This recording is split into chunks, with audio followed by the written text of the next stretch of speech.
So we haven't gotten much rain lately, so just got to help Mother Nature out a little bit. I thought, you know, why don't I show you my sprinkler setup? So I used to actually install sprinkler systems. Back in the day, I'd help out my dad and his uncle, and it was a nice weekend after school cash job. I learned a lot about how to complete the task and about other things.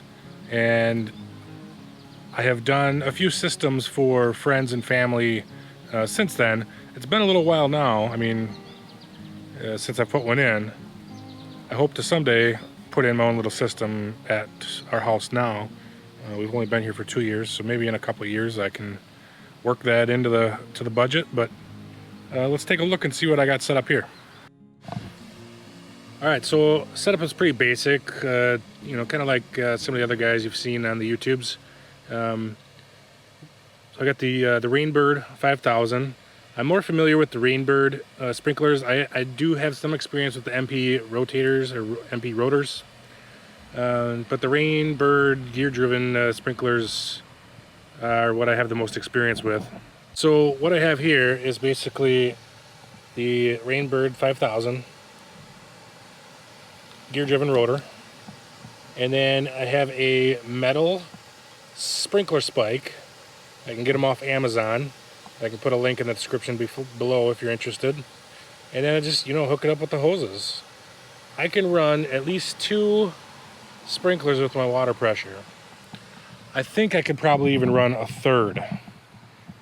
I haven't done the testing yet to see exactly what the pressure is out the hose and how many gallons per minute I have. That'll be another video, probably closer to the time when I'm ready to design the system. But I have these 2 sprinklers here and there, and basically I just move these. So I go from corner to corner, and in the middle, then corner to corner again. The only time I have to adjust it is when it's up here in the corner. So I have my, you know, handy dandy little green Rainbird screwdriver, and I'm able to adjust these sprinklers pretty good. I can get them all dialed in, and it works good right now. I haven't done the tuna can challenge yet, but I'm really not too worried about that right now. I don't water that often, only when it's been like weeks and we haven't really gotten any significant rainfall. So what I'll do is I'll turn the sprinklers on and I'll set them, and I'll just look at my watch and let them run for at least an hour. At least an hour, then I go move them, let them run for another hour. So 3 to 4 hours is what I run these sprinklers for. And you know, you want long waterings. Basically, you want your waterings to be long and deep. You don't want to have short, infrequent waterings. You want to just let it run for a while. That way it can soak down in and get to those roots that are deep in the ground. You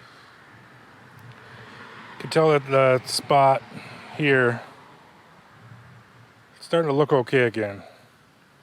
Some of that rust, fungus, whatever it was, starting to look okay again. I think we'll be fine this year.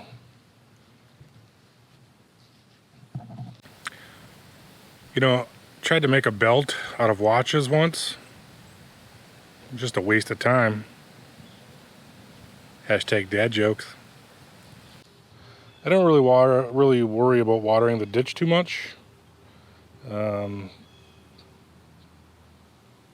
Still looks okay. It's looking brown right now because that's some bent grass that's dying out. I gotta come down here and rake it out. You can see it. Yeah.